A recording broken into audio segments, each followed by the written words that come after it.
my name is Sophie. Welcome to my channel where I am explaining and demonstrating the most common yoga poses. Today we're going to be looking at downward facing dog, which is Adho, Mukha, Svanasana in Sanskrit. This pose can be quite challenging, especially as a beginner. There is a lot of things going on in the body. As you get more into the practice of downward facing dog, you might find that actually this pose can be quite relaxing, where you can get back to your breath. You take it's a rest pose. You take rest in between a stronger or more dynamic vinyasa yoga practice. So as it can be quite complex, I will be breaking down the pose in 3 parts. We're going to be starting with the upper body, and then we're going to be looking at the spine and the hips, and then at the lower body. So let's get started. Let's come to an all-fours pose in the center of the mat. Palms underneath the shoulders, knees underneath the hips.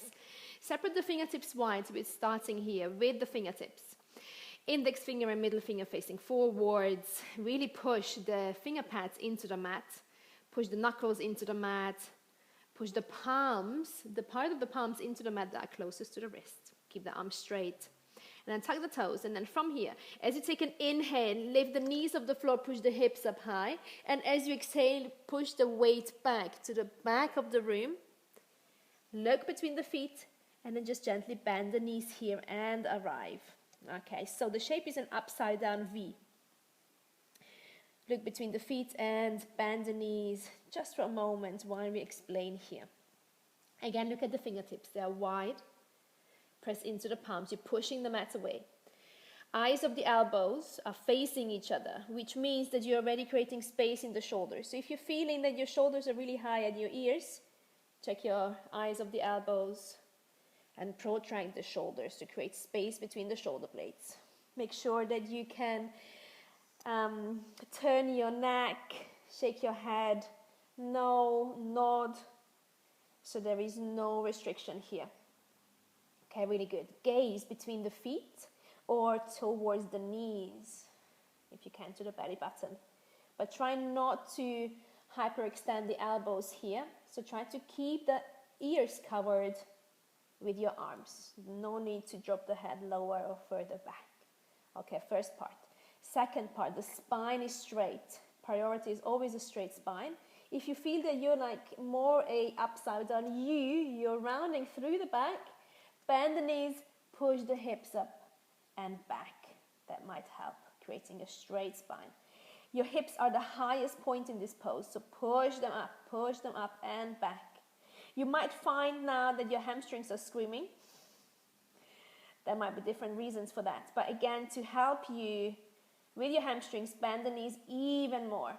Okay. Now this means that the heels might be off the floor. That's perfectly fine. No need to force them down if that's hurting in the body. But try to keep the heels drawing energetically towards the floor.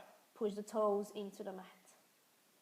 And as you go further into your practice, you might feel that your first downward dog is going to be feeling and looking completely different than your last downward facing dog in your practice.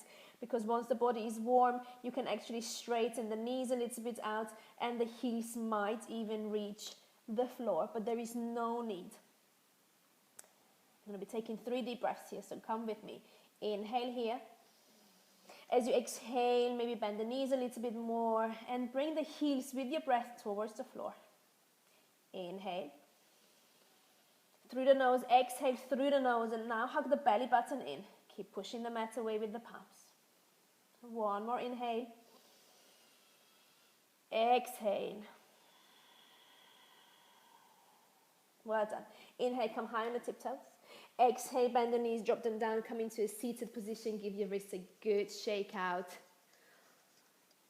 Also, before you start practicing downward facing dog at home, just give your wrists a little bit of a stretch, a bit of love. And you might already feel this maybe here in your upper arms. So downward facing dog, such a great pose to build strength in the body, to build strength in your upper body, and to lengthen the spine, create space in the spine and in the back of the legs. So let me know how you get on. Maybe practice 3 to 5 breaths to start off with in downward facing dog. If you get tired, rest in child's pose, but don't give up. It will become easier. Enjoy practicing Adho, Mukha, Svanasana. Namaste.